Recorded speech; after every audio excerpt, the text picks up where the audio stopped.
You're listening to Garibaldi Red, a Nottingham Forest podcast brought to you by Nottinghamshire Live.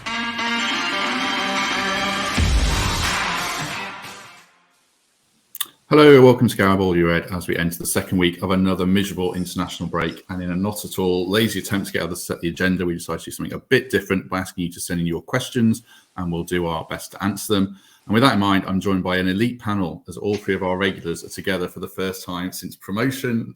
So first of all with me today is Mikey Clarke. Mikey, you well? I am, yeah. Elite panel. That's interesting. Thanks, Matt.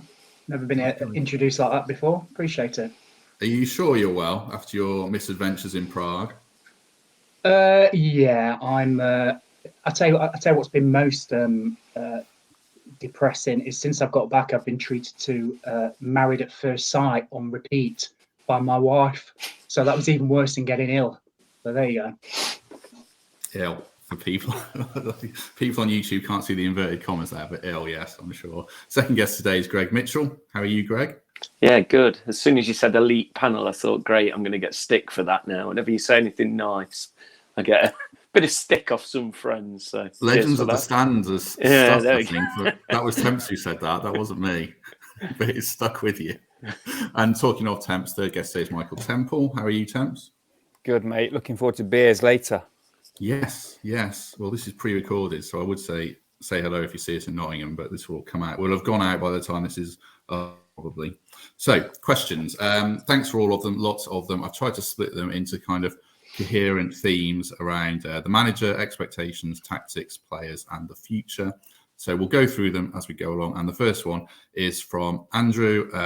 Is Steve Cooper not signing a new deal doing more damage to team morale than we realised? There was a lot of Cooper questions around his contract, so I thought I'd just pick one of those.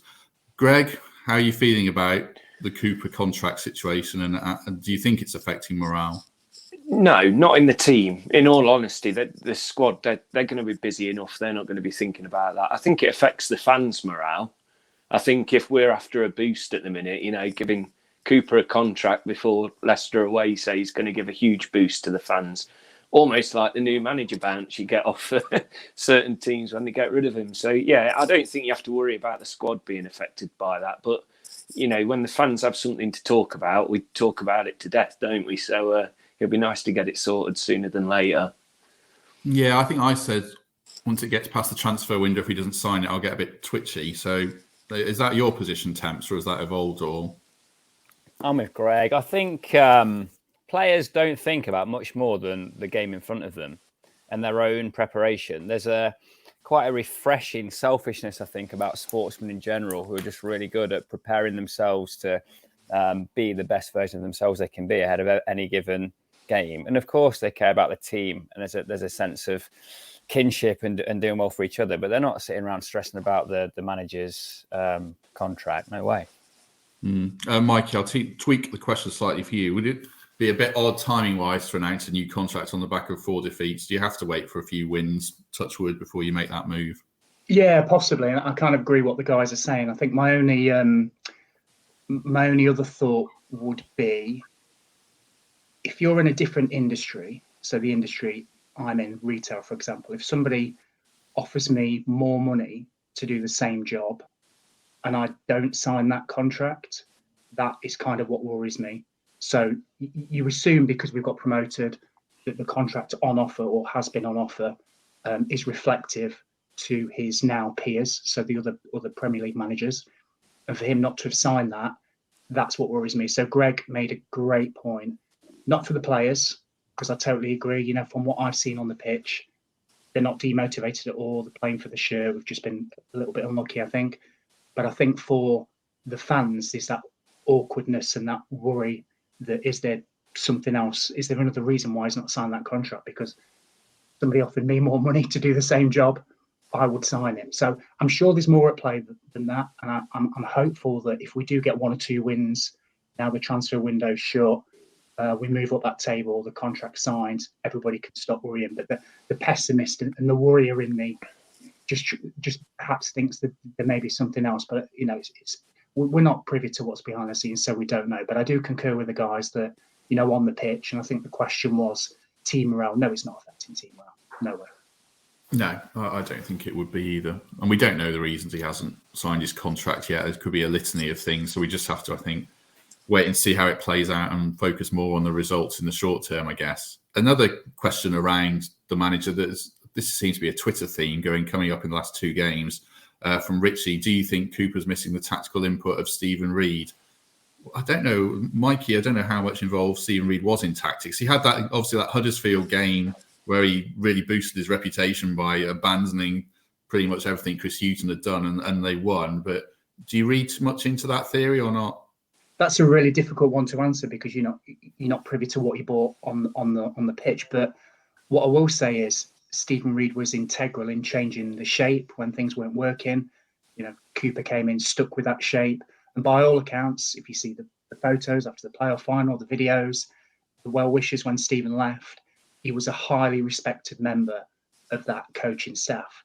Now, of course, he's been replaced and Cooper has more than one coach, more than one view and idea to listen to, which helps sort of formulate his thoughts for the Saturday afternoon.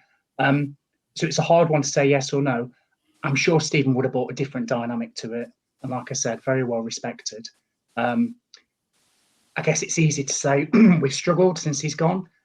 But again, it's hard to pinpoint whether that's the actual reason.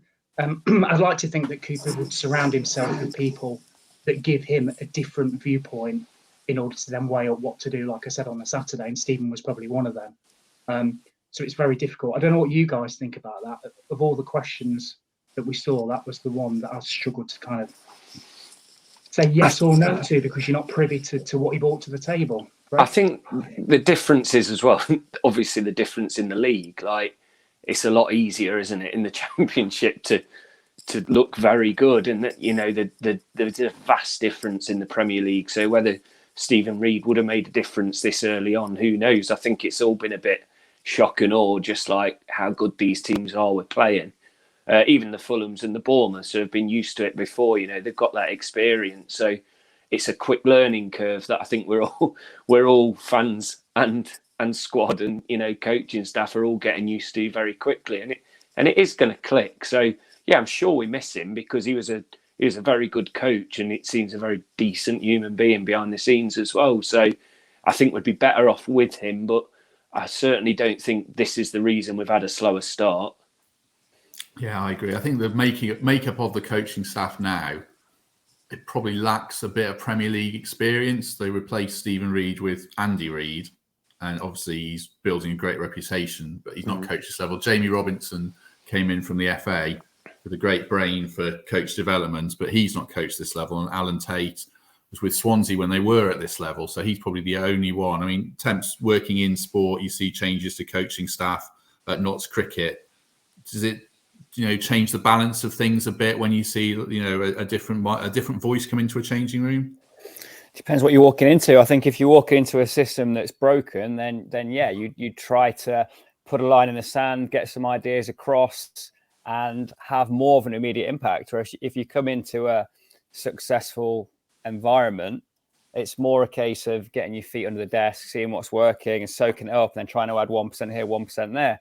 Now, look, Steve Cooper didn't want Stephen Reid to leave. He chose to leave because he wanted to specialise in one-to-one confidence coaching and kind of draw on the experiences he'd had with his kind of negative mental health issues throughout his career. So that's an area that he wanted to get into. He decided he couldn't do that within the confines of a club environment. So he's gone, and that's beyond Steve Cooper's control.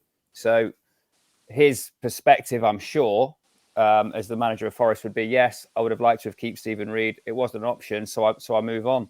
And in bringing in Jamie and in having Alan Tate around as well, allied to Andy Reid, who knows about the ethos of the club and knows how to navigate the corridors at Forest, I think he's still got a very, very good team around him that's not better or worse for having lost Stephen Reid, just slightly different. So, yeah, of course, those changes in staff change the dynamic, but I think they've come into a relatively positive environment with a manager that's been there for a long time, has got positive results out of a set of players that led to promotion.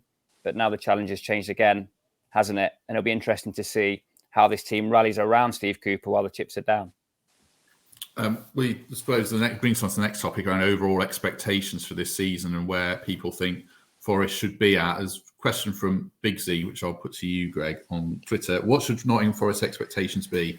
To become a permanent Premier League club, a yo-yo club, or to be a team that challenges for Europe or something else? What should Nottingham Forest be right now, Greg, do you think? I'm going to be realistic for the first time in a few months.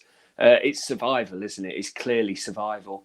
Survival now will be a successful season, but then going forward, it is going to be getting higher up that table. But everyone around the club must be thinking at the minute, the start's been slow, but we've got so many good players coming back into this squad that are going to be like new signings, and we can get points. We've proven we can get points on the road and at home. It's just got to click a little bit quicker. But survival now would be like any team that's come up first season. That's a successful season. I'm not sure permanent Premier League club's a thing really outside the top six either. I mean, Mikey, you only ever won catastrophic season away from relegation anyway, and if you've been in the Premier League for 30 years. Yeah, you are. But I would say the first team that popped to my mind was Wolverhampton Wanderers. So, they came up, had a great first season, and now have been mid-table pushing up. And I think that's where, we'd obviously want to be as fans in the next couple of years, but certainly the ownership having pumped the amount of money and resource and, ground improvements and infrastructure, all that sort of stuff that's going off behind the scenes. They don't want us to get relegated or to be a yo-yo club. I can fundamentally guarantee that they see us almost as hopefully being like a Wolves, and I think that has to be almost like the yardstick what we're trying to get to. So the first season and the second season to some extent is always really, really tough. You've seen that with Villa, you saw it with Leeds last season, you've seen it with numerous teams over the last 10, 20 years, and Forest are going to be no different. But if we can somehow get through that, and I concur with Greg when he says, 17th, everybody will bite your hand off now. And I think if that message is managed properly, and then we push on from there, we should be looking at a team like Wolverhampton Wanderers and thinking that should be us in 4 or 5 years' time. Absolutely. Because where are they? They're always pretty much in the top half. They play decent football. They attract good international players, got a big following. They never, Wolves aren't going to go down unless something fundamentally goes wrong there. And I think that's what we should be achieving. So, yeah, keep your head above water, but then you've got to push on. None of this yo-yo club up and down, because there's no guarantee if we went down, we'd come back up again. Look at Sheffield Wednesday. Look at Leeds before that. Look at our rivals from down the A52. Nothing's inked in. We've got our foot in the door now. We've got to stay there. Is that where Forest buck the trend a little bit, Temps, you think, in the way that a lot of clubs, the fans expect more than the owners? At Forest at the moment, maybe the fans expect a little bit less than the owners in the short term? Well, that wasn't the case historically, was it? I think Forest fans, me included, for a long time thought that the club could operate in the Premier League with the fan base that it has, and that's borne out now. We can kind of all see that the City Ground is packed to the rafters every game, and our fan base is so enthused that if capacity was an issue, there'd be far more of us there. But ultimately, it is about the expectation of the owners, and the expectation of these owners is to win at whatever level they're at. Now, they're in the World League here, and dominating the Greek Super League is one thing, but we're in the Premier League. The rules are different. The investment required is different. The capabilities of the 19 teams around you are vastly different. So I think the ownership have an expectation that we avoid relegation this year. I hope that they, through that lens, allow for the fact that we are a team that is forming at the minute, that is going to improve when everybody comes together. What's our expectation as fans?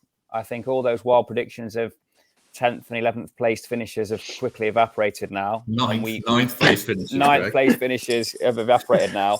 And we share Greg's revised, sensible view that 17th would be a fantastic turnout this year.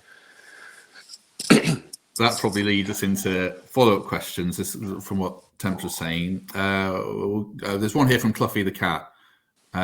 His Twitter names are ridiculous. City Grand Camel. What do you think will be a reasonable points total going into the World Cup breaks? That's 16 games played. Greg, what would you say? I liked what, I can't remember who said it. It was Fletch or Tense about how it's only 16, well, it's 15 games, isn't it now? We've lost the Leeds one before the World Cup and 23 games after the World Cup.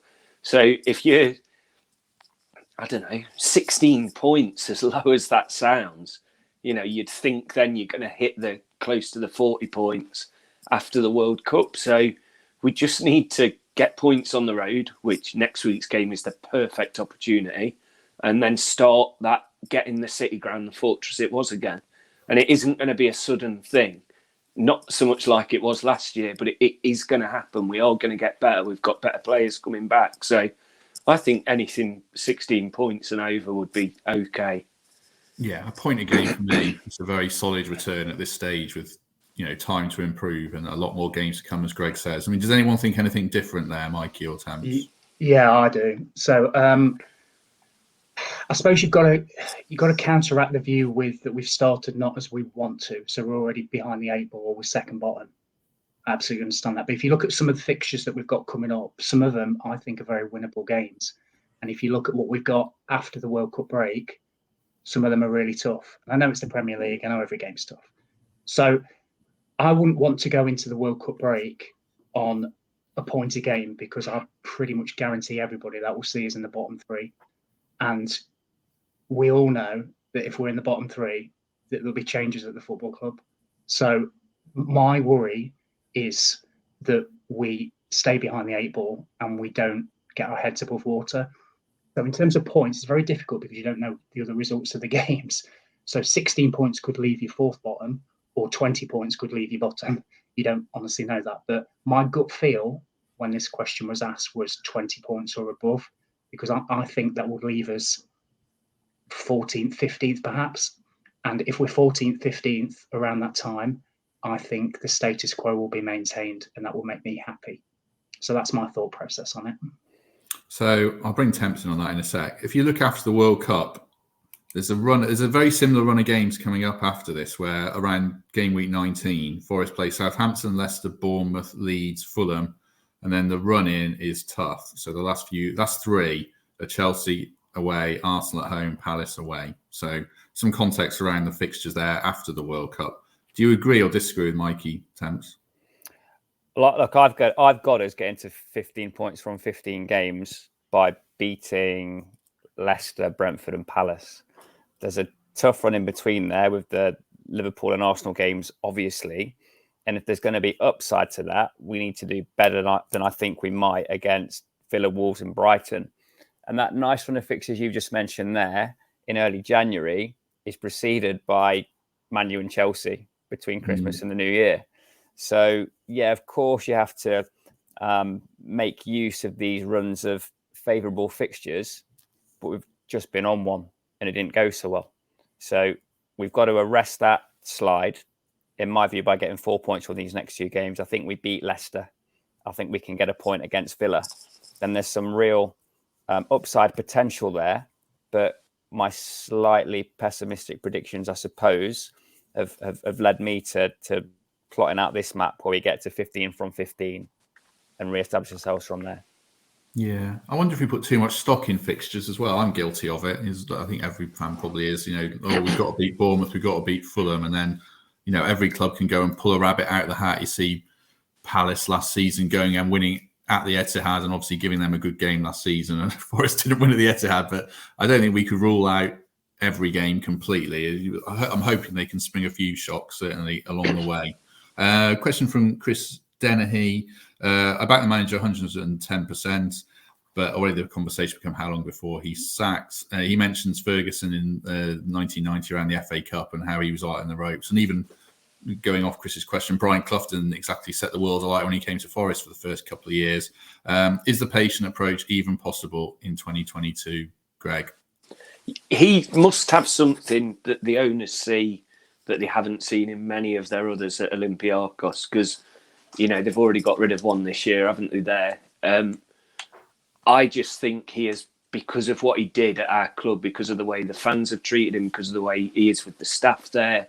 I think he's got a lot more leeway than other managers under, Mr. Marianakis' ownership have. But I do think, obviously, we've got to pick up results soon. As much as many of us would say, including myself, he gets the season whatever in my eyes, that isn't how the owners are going to see it, obviously, with the amount of money they've pumped into it. But I certainly wouldn't put the blame on Cooper if it isn't going so well. So I do think he's, for whatever reason, got more leeway than other managers have had under, well, if you look at Olympiacos, for example, which is obviously the right thing to do, but he's certainly not going to get a free pass. Yeah, I agree and disagree with you a little bit there. So I think they've given Forest managers a bit more rope. I think Houghton got more time than he deserved, really, and Lamucci could have gone after that Stoke game, and then it just went wrong after that. Do we have to look at Olympiacos and Forest in this sense as totally different clubs, Temps? Because the expectations, you should be pissing the Greek league most seasons, shouldn't you, really? Yeah, I think so. I think with that resource, that wealth, signing James Rodriguez and Marcelo, of course, that club is resourced in the environment that it's in to succeed. Forest aren't resourced to challenge in the way that Olympiacos are resourced to challenge in the Greek Super League. But I think we are resourced to stay in the division, and that will be their expectation. He should be afforded time simply because of this. If Forest finished 12th in the Championship last year, Steve Cooper is praised for having stabilised the club. And the pressure that he's under now is because he had immediate success. It came far quicker than he expected to have it. Even if he'd have made it to the playoffs and lost last year, we'd all be completely behind Steve Cooper. And maybe some of those loaners would have returned. Maybe Keenan Davies would still be at Forest and he'd be building it in a different way. He's under pressure because he's raised expectation. And I hope he's given credit for that. He should be given more time than any previous Forest manager has had to find the winning formula because of where he found us and where he took us to. And the expectation he's dealing with now is his own doing because he was so good last year. So I'm completely behind Steve Cooper, and I share Greg's thought. I'd like to think if I was the owner of that club, I would give him time.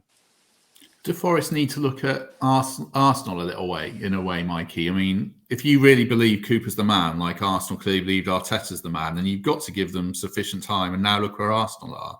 Yeah, bang on. I was going to say that. And Temps, you're absolutely spot on, mate. I think Arteta for Arsenal and also the Southampton managers, Hassan Hüttel, who've been given time. I mean, they got beat 9-0 a couple of times. But they might struggle this season, but they are a pretty solid Premier League team, win a lot of games at home. And Arsenal is a point in case that you were saying that. Expectations at Arsenal obviously very different to Forest. But off the back of Wenger and Unai Emery, Arteta pretty much struggled at the start, and he's been given time. And look at him now. They're playing some great stuff. So I concur with everything that Temps has just said. You can't compare the Greek league with the Premier League. It's comparing apples with pears. It's just you can't compare it. I do think, however, integrating 22 players into a new side in a couple of weeks is an impossible task. I'd challenge Pep Guardiola to do that and get a tune out of them this early. So I think there has to be expectation levels have to be tempered slightly in the fact that this squad makeup bears little or no resemblance to that team that got us up. And you could put a magician in there and they'd still struggle in the first few weeks trying to integrate it. So I've just got a couple of new members of staff and I'm struggling, right? Never mind 22 on a football pitch with 30,000 people shouting at me. Okay, totally different. So I'd like to think Steve gets the time that he deserves. His stock is incredibly high with the fans, as it should be with the ownership as well. We've just had a bit of a sticky start. And I remember Greg saying something at the end of last season. I'm going to quote you now, Greg. He said something like, if things don't go according to plan at the start of this season, everybody needs to remember what Steve Cooper did for us. And that goes for the ownership as well. So let's all stick together. Let's hope we get the points in the next couple of games, and things, I guarantee you, once these players gel, will look a lot rosier. You've led nicely there into the next question from Spy Fam Sooners. At what point, with so many new players, does it seem feasible for the new players to begin to become a cohesive unit? Just quick fire answers there, really, so we don't spend too long on all these questions. But putting a figure on it, or a month, do you think, Mikey? 6.5 weeks. No, I'm joking. I don't know, but you'll see it gradually on the pitch, and you'll see things start to click just with anything, just in any industry. So, we've got the international break that's coming up now, and I know a lot of them will be away, but they'll still have a chance to work with some of them. And I think you'll just start to see shades of things clicking. I saw a bit of it in the Fulham game, bit of it before in the previous game against Bournemouth, but I don't think it's a case of between 4 and 6 weeks or between 6 and 8 weeks. It does need to click sooner rather than later, but I think you'll get that as the players build up their partnerships and their understanding of each other. You watch the best teams, they know where each other's going to be, and that's because they've played with each other for months and for years. We're not in that shape yet, but we will be. And the only way to get there is to work on the training ground, to try and pick a consistent team if possible, and to understand each other's strengths and weaknesses. So let's just hope it comes sooner rather than later. But I guess in answer to your question, I don't know. A few games, we've got to see something. Otherwise, like I said, changes will be made. But I'm confident that we will see something. I guess it depends to what degree you mean a cohesive team. I mean, for me, it might be a whole season. Look at Man City. It's taken years to get everything Guardiola wants. That first season, I think they finished 4th or something like that. But certainly, like Mikey says, it needs to move along. Unless anyone's got anything radical to add to that, I'll probably move along to the next question. Right, the homework one for you, which I hope you've all answered. And I think Temps did this on the last podcast. It's from Chris Haynes. If all players are fit, what team formation would you like to see? So if everyone's got a best 11, has anyone done this? Written down a best 11? Got it in my head. Good. Temps, just read yours out again quickly, because unless it's any different from the last podcast. So my best 11 in the current shape is Henderson, Williams, Lodi, Worrell, Niakate, McKenna, Johnston, O'Brien, Awani, Gibbs-White, Mangala. Very good. I'll read mine out then. So mine's in a slightly different shape. Mine right now is Henderson in goal, Williams right back, Niakate on the left side or the right side, depending on if you're pairing with Worrell or McKenna. I think they've been much for muchness. I know people are lobbying for Bardet, but I've literally never seen the bloke kick a ball, so it's hard to say he should play. Lodi left back, although I'd like to see a bit more from him. And then a midfield 3 of O'Brien, Mangala and Freuler. Freuler's supposed to have had a blinding game for Switzerland against Spain the week, so hopefully he could carry that into Leicester if selected. And then a front 3 of Johnson, Gibbs-White and Awani, but Lingard could easily fit in there if he shows any form. And to caveat that and to cheat slightly, versus Leicester, I would probably play either Yates or Kouyaté because they're so dangerous at corners. Leicester are so terrible at defending them that I think there might be a case to be made for playing either of those, although I'd certainly know Yates wouldn't be a popular pick online going into that game. Greg? Well, I honestly thought this friendly last week, which it clearly wasn't, it was an under-21s one, was to sample maybe a new formation. I just think we need extra bodies in midfield, so maybe not have the 3 centre-backs, have the 2 centre-backs. But it's so hard because you've got players now with knocks again, haven't you? Like McKenna's come back from Scotland, rumoured to be a slight knee tweak. So thank God we have signed 22 players and we can have it. And there's all these players, like you say, Lodi and Freuler, that haven't really come in yet, who we're hopeful are going to be the difference. For me, from what we've seen, Mangala starts every game he's fit for. And also, I think Lingard, like you say, I'd still keep Lingard in. His stats are showing he's one of the most productive players. I know us fans know better and like to have a moan, but he's a player for me that plays in that team. Whether you can have like Lingard and Johnson or Lingard and Morgan Gibbs-White together, I'm not sure. But for me, yeah, I'd have, let's say, similar to yours, but Lingard starts. You massively cheated. Okay, I'll let you off. I wrote something down, but it's not good. So. Oh, okay. Like your fancy team. Okay, Mikey, what's your 11? Yeah, it's the same as Temps's. So that back five, well, I think it's the same as Temps's. O'Brien, Mangala, Gibbs White, Johnson, and Awani. What I will say though is I kind of agree with you, Matt. So against Leicester, I think I would sacrifice one of the sort of front three and bring in somebody like a Freuler or even a Yates just to kind of quieten that crowd down for the first 20 minutes and keep it tight. What we can't afford to do is go 1-0 down there. That would be bad. So I think it's horses for courses. There will be some games where, a back four is warranted, or where, we decide to either do a high press or sit off. And in that case, you can utilise those 22 new players and flick them around. But I think 7-8 times out of 10, I think that's the team I will go with. And I think it's his preferred formation too. I'm not sure you have 7 or 8 centre backs if you're then going to go to a back four. That doesn't make any sense in terms of the recruitment strategy. So, yeah, that's what I'll go with. Yeah, I mean, I'd lobby for their back four now. Having seen Johnson, play well for Wales, hanging that cross up to the back post, I'd like to see the 3, but I'd sacrifice one of the central defenders to get an extra body in midfield, certainly. Right, next question's one I'll throw at Temps because it's a favourite of his.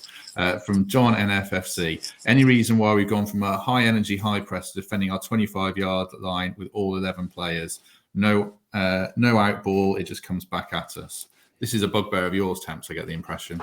It is. I wish we'd press more. And I know the risk of that is that those that are good at the counter press, i.e. passing through the lines, pinging the long ball, are going to pick that off and find more space, more open ground in our third, in their final third.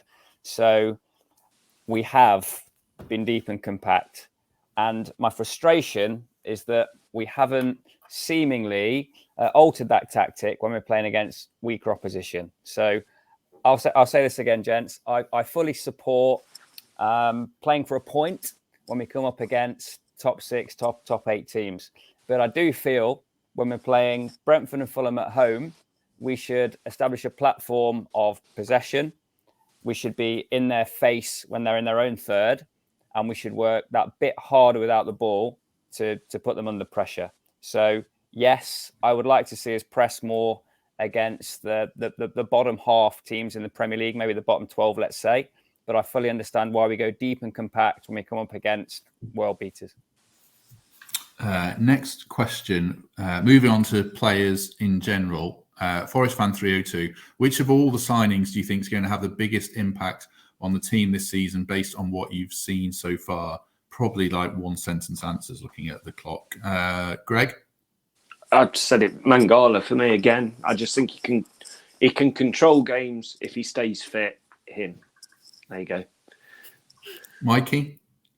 Yep, same. I agree. The only, just to try and be different to Greg, my other thought was Awani, from, if he can get 10 to 12 goals, that could keep us in the Premier League. And he's had a half decent start. We just need to keep playing a striker and not playing the 3 and behind, which irritates me as much as not pressing irritates Temps. Temps? Dean Henderson will have more moments this season where he saves a point, saves 3 points, saves the penalty against West Ham. I think he'll be worth 12 points to us between now and the end of the season. Dean Henderson. Yeah, Henderson was my answer as well. So I'll echo what Temp said. Next question from Justin AH on Twitter. We signed 4 Bundesliga players. 3 of them are injured almost immediately. Not disputing their quality, but does it show how physically more demanding the Premier League is, or do we need to get them into more suitable shape? The players are Richards, Niakate, Mangala, and Awani. I think there's a bit of coincidence going on here. Personally, Mangala arrived on the back of half a pre-season.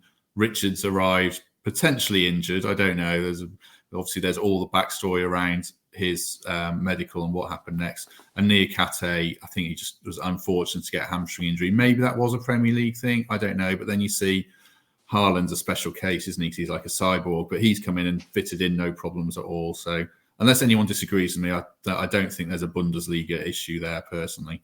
Greg, you watch a lot of Bundesliga, don't you, mate? What do you think? It's a cracking league with probably 7 or 8 teams that are very similar in it. So every game's a battle. So no, I think it's a real high-paced, high-quality league, and I think it's a little gem that we've tapped into that not many other teams do, and hopefully we'll get the fruits of that. Yeah, I agree. I think it's an underrated league. Next question from Jim Beckett. This is a hypothetical question, but I'll ask it anyway. Which loan player from last season do you think we should have kept, and would they get into today's team? Temps? Jimmy Garner, probably, because Nico Williams has disproved my thought that Spence was out and out our rightful number one target at right back. I think Nico Williams is a really special player and will continue to develop. So, yeah, I think Jimmy Garner perhaps settles into that Freuler role quicker than Freuler is, gives us that set piece quality from the off. And yeah, by virtue of the fact that other Premier League teams were vying for his signature, there's clearly some untapped potential in Garner that will only be realised when he's played 50 games, 100 games in the Premier League. So yeah, I think we could have accommodated James Garner in this side if we'd have signed him at the start of the window and planned subsequent recruitment around that. I think he's a miss. Yeah, I think that was the issue, wasn't it? Couldn't get him at the start of the window. Ten Hag wanting to look at him and then still pick McTominay and Fred and then sell him. So, that's what happened there. Greg, would you say any of the other loan players? I think we could have helped with Davies the first few games, certainly. That strength up front and holding it up and then being able to score the odd goal as well. But I'd have gone Garner. But it's unfair to say it because he just wasn't available. We'd already signed, I think, 18 players by the time they were saying Garner's available and he's off to Everton and we've more than filled his position. So it is a real shame, a real miss, but I don't think that one's on us at all. Yeah, that's why I think it's more of a notional question. I think circumstances prevented almost all these deals happening anyway. Mikey, who would you have said? Jed Spence for me. So I'll tell you why. He is the best loan player I think I've ever seen at Forest in terms of the impact that he had on the team. Now, I understand we've got Nico, who's great, but Nico can also play on the left. And I think Jed, the way he excites the fans and the fact that he's not even kicking a ball at Tottenham irritates me, the fact that he's not pulling on a red shirt at Forest. I will concur with the lads around Garner as well. I think Everton have got a bit of a steal there. And I was thinking in the last couple of home games, James Garner would walk into that side now because of his understanding of the formation. He's 21, box to box, side to side, quick, closes down. His work off the ball is fantastic. And there were points, certainly in the Fulham game, where, and I don't like pinpointing players, but our central midfielders were just sort of stood around watching. And I think James Garner would have been great. And I just wish we had have been a little more patient and waited for him to become available. Whether that was even possible or not, I'm not sure. And they obviously decided to get him Freuler and the rest of the guys, which, in the long term might have been the better decision. But at this point in time, if Garner was with Forest, I guarantee you he'd start against Leicester without a shadow of a doubt. So my answer would have been Keenan Davis, because I think he just offers something different that Awani doesn't offer. A fully fit Davis would have hustled and harried Premier League defenders, as we did see Awani do against West Ham. But again, circumstance, Villa wanted a lot of money. Davis got a hamstring injury at back end of pre-season. He's gone to Watford and he's only just got fit now at the back end of September. So I think we have to move on from the loan players, and good as they were, that it's a different phase now. So probably have to just look to what we have and look to the future. Next question from Gazman. Will Marcelo be coming on loan to us in January from Olympiacos? I don't know if anyone disagrees with me. I can't see it. I don't think he fits what we need as a team. So I don't think so. Or more likely is Scarpa, the Brazilian player. He's going to come to Forest on a free from Palmeiras, I think. And I do think he goes on loan to Olympiacos for the rest of the season. And then Forest review that one in the summer, along with Josh Bowler and the South Korean striker whose name completely escapes me, or I don't think we'll ever see play for Forest. So that's where I think we are with Marcelo. I think he's probably Marcelo like 5 years ago, unbelievable, but perhaps not now for the Premier League. So last few questions looking to the future. In the unfortunate event of relegation, I suppose these both are, from Elliot Bauer. How do you feel about the backup plan in the unlikely event the club will be playing Championship football next season? So I'll tee the question up by saying, what is the plan? Because Temps, there's a lot of players who wouldn't want to play in the Championship and ones who might want to play in the Championship Premier League clubs might want them like O'Brien, I suppose I'm thinking. Well, what I hope the plan is that we don't sign players. We look to retain the core of this group. And of course, there will be some who feel that a season in the Championship is beyond the pale. But I genuinely hope that the progressive future of this football club in future transfer windows, wherever they find themselves operating, is to trade 3 to 5 players rather than 15 to 20. So if that's in the Premier League or the Championship, I hope we can retain a core, not look to have this drastic turnover, which was necessary this season, and we can have a slightly more settled transfer window so we can keep off Twitter and Matt can have a quieter day at work. So, Mikey, if Forest were to go down, would you be looking to assume that Nico Williams and Harry Toffolo and Lewis O'Brien and Worrell and McKenna would stay around, I assume? Well, the first couple have signed long-term deals, so you'd like to think so. And also you've got, you're saying about a backup plan. I guess players like Josh Bowler that you were talking about before, could come into the mix then. Certainly if we're in the Championship, he was one of the Championship's best players for the last couple of seasons. But I'm kind of with Temps on this one. I think in January, regardless of the position we're in, unless we're bottom and gone, I'd like to see us only do a little bit of business, and that to be the trend going forward. So massive turnover of players now. We've got the core of a side. It's a young side. I do actually think a lot of them will stay with us even if we get relegated. We're not going to sign Lodi or anything like that. You have to be realistic. And Awani will probably go. But I think, some of the players that we have, certainly the ones that came up with us, I can see staying as well. And Jesse Lingard will go, of course, but somebody like a Gibbs White, I think, will probably stay with us. So it doesn't need to be a major turnover. But I think now we've done a huge amount of business. Let's just calm down, give the guys a chance to settle in, and just make sure that we obviously don't plan for the Championship. What's the phrase? You hope for the best, plan for the worst. I'm not even sure we do that. I think we say, right, this core of players should be good enough to keep us in the Premier League. And if it's not, then you'd like to think most of them will stay with us if we go down to try and get us back up at the first attempt anyway. Mikey, you make a good point there about the contracts as well. So part of this recruitment plan, we won't quite see the fruit of it until this starts to happen, where players that we've signed at the right age on a long-term contract attract a transfer fee that can be reinvested or used to balance the books at the club. So that's no bad thing. If we add value to a Morgan Gibbs-White, to a Lewis O'Brien, and find them making a positive net financial contribution to the club, that's no bad thing. And then we'll have to give credit to Dane and the recruitment teams, the analysis teams, who have not only put together a squad for now, but have put together a squad full of players with residual transfer value, because that's never been the case at Forest. Historically, we spent a lot of money on the way in, but we've had to pay lads on the way out as well. And that's no way to balance the book. Yeah, can I just say on that as well, Tim? Sorry, if you look at Norwich, might not be a great example of this, but I'm pretty sure they've had the same team for 10 years. They just go up and down, up and down. So I'm not saying that's what I want Forest to do, but your point, Thames, I think is absolutely accurate. If we did go down and kept the core of that side, you'd like to think we'd go back up, but also these young players, high in value, we should be able to, with what's it called, the parachute payments as well, we should be able to financially stabilise, sell one or two and get back up again. So yeah, I totally agree. Okay, let me throw the penultimate question at Greg, which is on the same theme anyway. It's from Davo on Twitter. Would relegation be a disaster? It says controversial one. Would relegation be a disaster? Personally, I think we'd lose some players, but we'd go down with a far stronger side and we'd go than the one we went back up with, and we'd be favourites to come back up and challenge. So I think that's the argument there, that you go down, you come back stronger, but you have to go down. Where do you stand on that, Greg?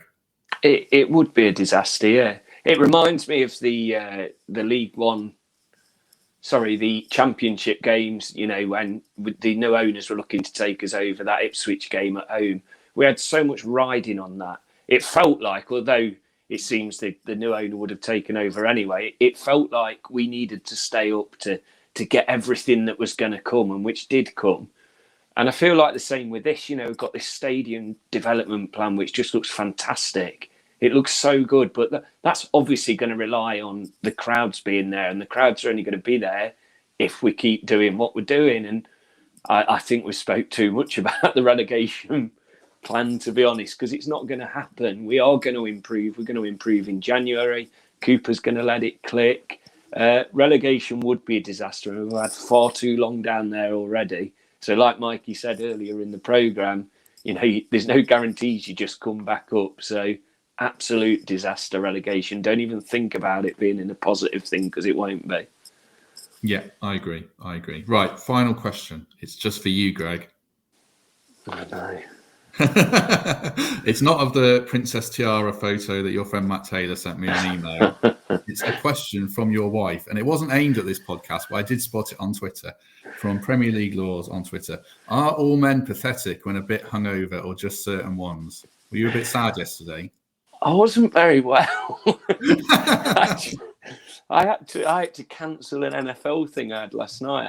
I had a 24-hour bug, which wasn't helped by going to a good friend Sam Perkins' 41st on Saturday. But yeah, it wasn't pathetic. It was being sensible and looking after my delicate body. Thank you. Was it like you on the Davies, Mikey, in Prague? Yeah, was it? I was going to say, was it the same bug I got in Prague, mate? Yeah. Yeah. Right, before we come on to any other business, a public appeal, I guess, that we, as a collective, the podcast, have been shortlisted for Best Premier League Podcast at the Football Content Awards. So I will put a link in the comments for voting for this, and I'll put it out on our Twitter as well. So do vote for us, because it's 50% public vote, 50% judges, and it's announced in November. So if you do look on the comment underneath this, there'll be a link for you to hopefully vote for and support us. Right. Any other business? Greg, I'll be nice to you. And yes, come to you first. I have. My friend's band are playing in Nottingham tomorrow night. They're up and coming. He's a big Forest fan. They're called National Rail on Twitter, NTNL Rail. They're supporting a band called Eggplant. I don't know about them. At Percy Picklebackers on Weekday Cross in Nottingham. They're a great band. They've got a single out called Summer Sky at the minute. Check that out. Like, dead good. If you don't like it, money back guarantee as well, because it's a free gig. So if you can make it down there, go and support them. They're great lads. Just say the venue again. Your line was a bit crackly. I don't know if it was for everyone else. Percy Picklebackers. It's on Weekday Cross. Basically, if you know where Picture and Piano is, it's pretty much opposite there, so you can't miss it.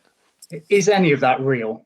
We need to talk about band names. I think National Rail supporting. Yeah, you. they're Eggplant band. But no, National Rail. They're a cracking set of lads. He's at Forest home and away, Will is. So, but they, like I say, just check out the single on Spotify or whatever. Summer Sky. They're really good. Young, up and coming, support them. I'm sure there's a Reeves and Mortimer sketch where you just take two random words and put them together and make a band name, like Horse Spectacular or something like that. I don't know. Mikey, any other business?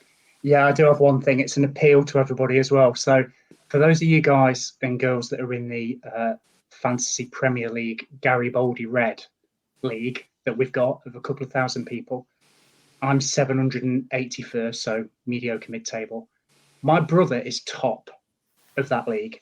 So please, can I ask you guys to spend an extra 5 minutes looking at your teams, play wild card, play free hits, knock him off the top, because he's insufferable at the moment. So thank you, guys. Yes, rush line integrity, Lawrence's team. You got 88 points last week, playing a free hit. That was a bold roll of the dice that paid off. So well done to him. 482 points overall is very impressive. Temps, anything you want to say before we go? Well, I haven't got a band, and I've got no personal malice to Mikey's brother. But if we're doing shameless plugs, then I will mention the beer festival at Trent Bridge from Wednesday the 12th until Saturday the 15th of October. So get your tickets online. But the point I wanted to make was how dull are weekends without Premier League football? Yeah. And for all the pomp and circumstance of the Nations League, there's nothing quite like, for me, a Saturday afternoon listening to the scores come in. So I really missed it. And let's get these weekends back rolling and get the Forest train moving in the right direction.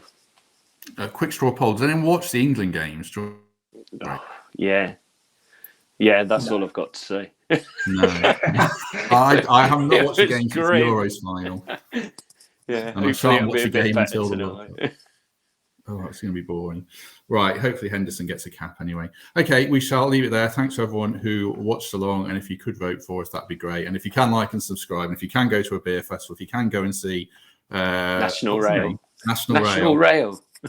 Yes. And if It's you getting can, expensive and time consuming to support us now, isn't it? It used to just be turn on for half an hour a week and let us talk nonsense. Now we've all got our own personal causes and appeals. There'll be merchandise next. yeah, no, there's a few mugs I've got to get rid of as well. Yeah, it takes long enough to get there. Mikey's getting his FIFA card tonight straight away. No, I'm not going to keep him waiting. Don't worry. Right, we should go. It'll be tonight if we can stay here much longer. So thanks to everyone who watched on and put all the questions in. Much appreciated. And we shall be back after the Leicester game next week. Have a good week in the meantime. And hopefully we're talking about a Forest win. Gentlemen, thank you very much. Cheers, Matt. Thank you. Yeah, cheers, Matt. And we shall see everyone soon.